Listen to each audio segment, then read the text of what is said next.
1 cup আটা দিয়ে ফুলকো ফুলকো আলু পরোটা। এটা বাচ্চাদের টিফিন বা বিকেলের নাস্তার জন্য সেরা রেসিপি হতে পারে। 1 কাপ আটা নিয়ে নিলাম একটা বাটিতে, আর স্বাদ মতো লবণ দিয়ে দিচ্ছি। 1 চা চামচ রান্নার তেল। ভালো করে আটার সাথে মিশিয়ে নিচ্ছি।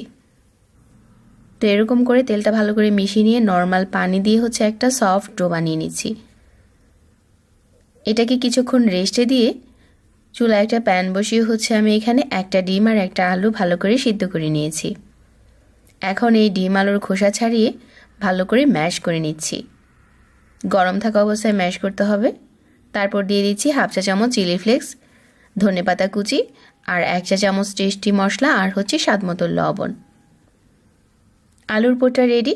এখন যে ময়দার ডোটা আগে থেকে মাখিয়ে রেখেছিলাম ওইখান থেকে ডো নিয়ে রুটি বেলে মাঝ বরাবর আলুর পুরটা দিয়ে সাইডটাকে ভালো করে মুড়িয়ে নিয়েছি। আর এখন শুধু হালকা হাতে বেলে নিচ্ছি।